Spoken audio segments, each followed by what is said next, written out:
And all they want to do, all they want to do is fix it up and sell it because, when he died, that it kind of cut their budget because, she probably didn't work. He was probably the breadwinner. If he owned something like this motherfucker, he must have had some decent money or whatnot. You would think.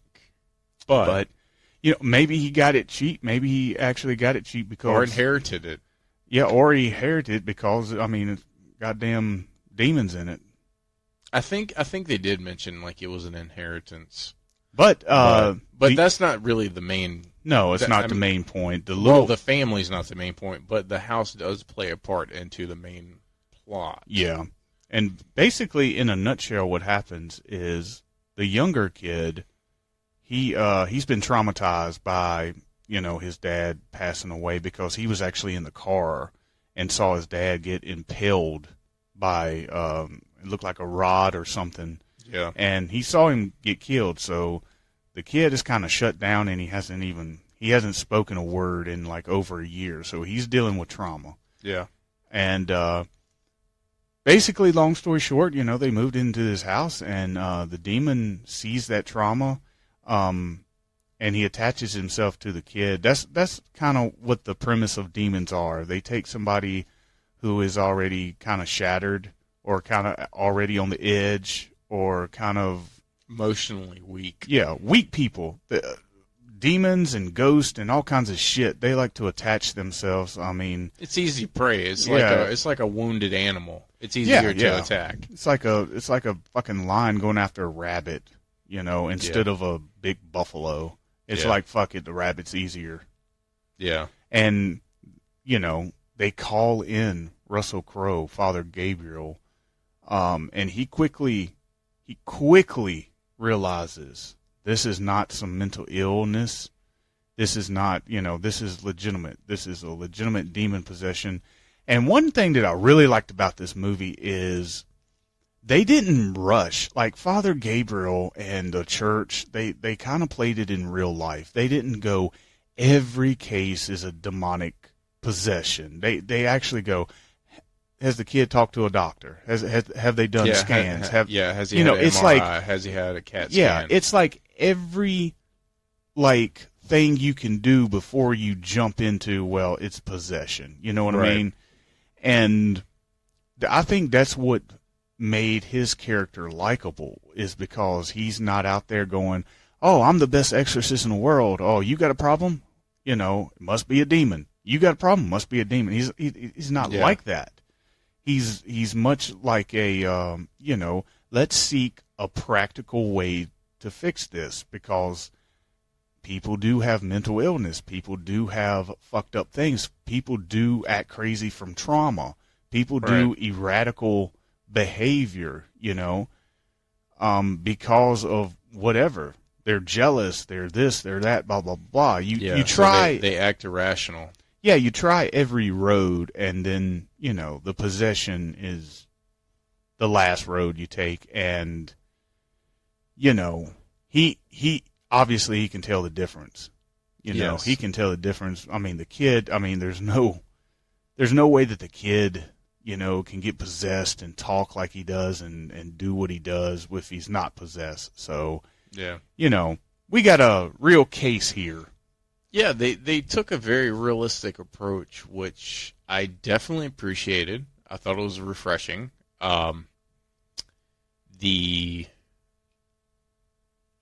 When they were working on the house trying to fix it up, they cracked something and unleashed the demon or demons. It really wasn't specific on that, but the church was trying to hide the fact that they knew or they had a very dark secret. Yeah. And it was never really explained. I think the church had good intentions. Like let's not tell anybody about this, because if we tell them, they want to go snooping around and fuck with it. Well, it would expose the church. Well, come to find out that one of the main people, or several of the main people, got actually possessed, and it was like, what better to cause chaos than from within the church, right? With Satan. But which then, was actually pretty smart. Right. But then again, it's sealed off like Yeah. they wanted to forget about the whole thing. Yeah, it's like it happened, and then they tried to, like, you know, they well, did that's the the thing that I'm exorcism talking and buried about. it. That's what I'm trying to get at. Yeah. Did they really like cover it up because they're embarrassed by what happened, or did they really cover it up because they don't want to talk about it because people are gonna come fucking with it? Like, probably a little bit of both. Like, you know what I'm saying? It's like Yeah. one of those things. Like, I'm actively lying to you, but I'm lying to you to protect you. To protect you. Like, Right. Like, you could look at it different ways. You know what I'm saying? But Yeah. you know, go ahead. Yeah, so, you know, they were hiding this dirty, dark secret that over the Spanish Inquisition, the quote-unquote dark years of the church, the reason why they were so dark is because you had people possessed by demons and Satan and causing havoc within the world and the church from within, and it's a pretty fucking smart approach to it. I can't remember a demon possession movie or a religious movie going that route, honestly. Yeah, and if they do, they don't pull it off like this, and it's not nearly as exciting. See, that's the thing. We kind of dread these types of demon possessed movies because all of them kind of follow a formula. There's only a few that really stick out, and you go, wow, you know. And you know, movies like The Exorcist, which kind of created it all, and then you know, there's some other ones over the years, but yeah. You know, over the past couple of years, we really haven't seen one that's like truly amazing. And this one was different, and I think Russell Crowe did an amazing job. I think every actor and actress did an amazing job in this movie to make you think that, you know, this is a threat, this is real. You know, this movie was not one of those things where it's about a body count. It's not about killing folks. It's not about any of that. It's about making you feel uncomfortable. It's about, basically it's old school horror. It's trying to scare the hell out of you without giving you, you know, this body count. It's more of a let me make you feel story driven. Yeah, it's story driven, but it's not, like I said, it's not boring. It gets to the point. It really does get to the point. You don't have to, you know, you don't have to do all this backstory bullshit. I mean, and when they do some backstory stuff to it, you see it in flashes and then it goes back. And it's very brief and to the point. Yeah, they give you enough to where you know, okay, this is happening. Why is this happening? Here's a little 30-second flashback. Okay, got it. Back to the shit. Yeah, like you touched on, like, the boy not talking, and he saw his dad impaled. Like, literally, it was like maybe 5-10 seconds. Like, it was very brief. Like, it was enough to shock you. Like, oh, because you saw the fucking, you didn't see it happening, but you saw the result of it, and you saw the look on a kid's face. And like That's I said, really all you needed. And like I said, it's not about picking off people one by one and killing them in gruesome ways. Although there is some gore in the film and there is some nasty shit in the film. Yeah. And when it happens, because it doesn't happen often, when it does it, it's actually pretty good. There's one scene where a demon just, you know, blows up and blood flies everywhere. That was a pretty dope scene. Yeah. And then, you know, just other kind of natural things like taking the fingernails and scratching the flesh, you know, like very disturbing things like that, you know. Like I said many times before, a lot of relatable things. Everybody's been scratched. Yeah. And the fact, you know, if you've ever been scratched by someone, you know how it hurts. And then you see this kid just clawing the fuck out of his face. Yeah, his own face. And, you know, that's not him, obviously. It's the demon, but this is how far the demon goes. Because one thing that I think they did a good job in this film is the demon lets you know, I don't give a fuck about this body that I'm in. Right. You know, my whole job is to corrupt the soul. You know, my whole job is to, you know, I'm not here to be reborn. I'm very happy just being a demon. my happiness comes with corrupting your soul and bringing you as much fucking dread and pain as possible. Well, he was looking to get the Father Gabriel there so he could possess him. Yeah, and because then wreak havoc in the church again. So this particular demon, though, wanted him there because he said it. He said, "I want an exorcist challenge." Yeah, that's what he said. Because the other priest came in and he goes, "Wrong fucking exorcist. Yeah, give me the right one." Blows his ass backwards. Yeah. So I mean, obviously he wants to go one-on-one with the top dog, in the church, and just like a top dog in the church would want to go against the most powerful demon. It's kind of like a game of chess. Like, I can beat you, no, I can beat you. Yeah. My faith and my power of God, my love of God can defeat you, and we'll see, that type of deal.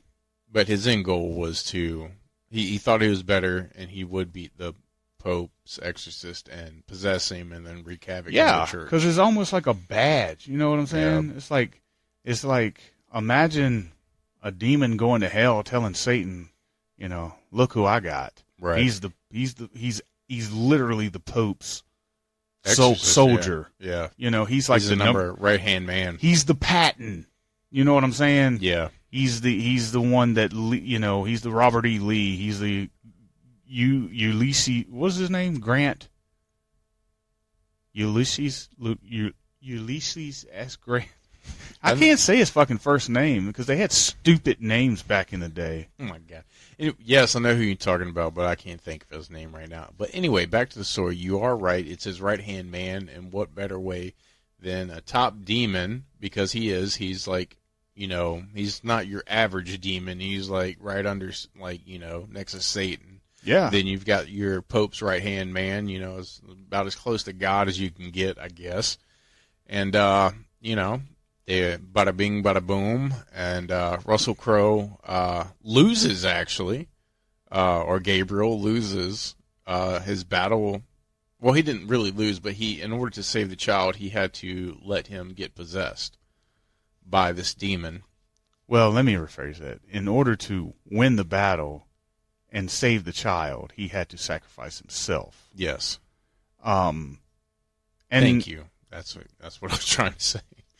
Yeah, because you said he let him get possessed, like he let the little boy get possessed. You know what I'm saying? I didn't mean it like that. Yeah.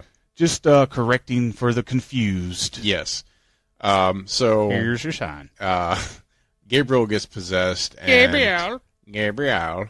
And I pretty much, honestly, I thought the movie was going to end there. Like, pretty much, that's pretty much how a lot of your possession movies end with, right.